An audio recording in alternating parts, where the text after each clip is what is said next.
dua kasus sengketa, yang dimana dalam kasus ini menceritakan bahwa ada dua nazir yang tidak cakap dalam menjalankan tugasnya. Baik, sebelum masuk kepada pembahasannya, alangkah baiknya kita perkenalan terlebih dahulu. Perkenalkan, nama saya Rahmat Riyadi dengan tim akhir 042. Saya Ramsi dengan tim akhir 067. Saya Supriyadi dengan tim akhir 049. Dan saya Sinarmano dengan NIM 064. Dan perkenalkan, nama saya Suci Ramadhani Idrus dengan NIM akhir 048. Perkenalkan, nama saya Sarali dengan NIM akhir 045. Dan saya Nurita Binti Asir dengan NIM akhir 038. Selanjutnya saya langsung persilakan kepada pemateri untuk memaparkan kasus pertama.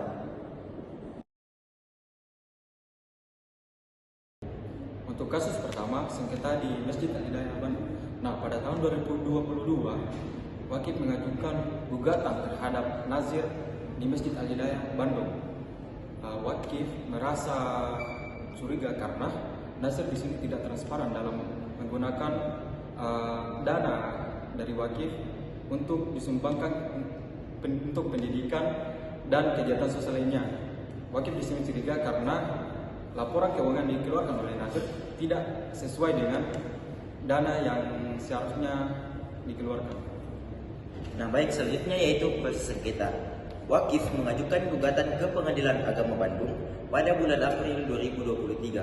Nah, di dalam persidangan itu, Wakif menghadirkan bukti berupa laporan keuangan yang tidak akurat beserta kesaksian dari para jemaah yang menyatakan bahwa tidak adanya aktivitas sosial yang dilakukan di masjid itu meskipun dana wakaf telah diterima. Oke, baik. Adapun status penyelesaiannya, yaitu di mana setelah persidangan beberapa bulan yang lalu pada bulan September 2003, pengadilan memutuskan untuk mengganti nasir karena nasir tidak cakap menjalankan amanahnya, dan pengadilan memutuskan untuk mengganti atau mencari nasir yang lebih baik atau transparan, kompeten dalam pengelolaan dana dan wakaf.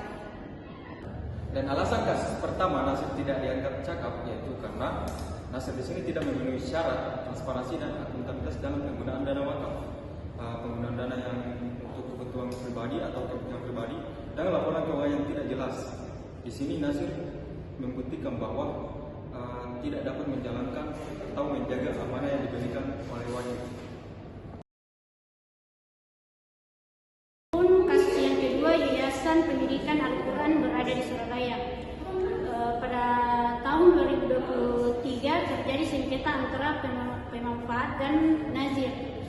Tanah wakaf yang diberikan untuk mendirikan sekolah dan pendidikan bagi anak di lingkungan, namun nazir mengklaim karena tidak menjalankan amanahnya dengan baik. Nah, pada proses sengketanya ini penerima manfaat mengajukan keluhan kepada Badan Wakaf Indonesia atau BWI setelah mengetahui bahwa nazir tidak melakukan kegiatan pendidikan dan penerima manfaat ini mengumpulkan bukti bahwa nazir ini tidak cakap dalam melakukan amanah. Untuk materi selanjutnya yaitu proses penyelesaian melalui mediasi yang dilakukan oleh Badan Wakaf Indonesia pada bulan Januari tahun 2024. Nazir diperingati untuk memperbaiki pengelolaan dananya. Namun jika nazir tersebut tidak mampu menyelesaikan amanahnya sesuai dengan waktu yang telah ditentukan, maka penerima manfaat berhak untuk mengajukan gugatannya ke badan hukum. Selanjutnya itu alasan kasus dikatakan sebagai nasir tidak cakap. Nasir dianggap tidak cakap karena tidak memenuhi tanggung jawabnya dalam mengelola wakaf sesuai dengan tujuan yang telah ditetapkan. Kegagalan untuk mendirikan sekolah dan tidak adanya kegiatan menunjukkan bahwa nasir tidak mampu menjalankan amanah yang telah diberikan sehingga merugikan penerima manfaat yang seharusnya menerima pendidikan dari wakaf tersebut. Who's gonna save me now? I hope it's you, my babe.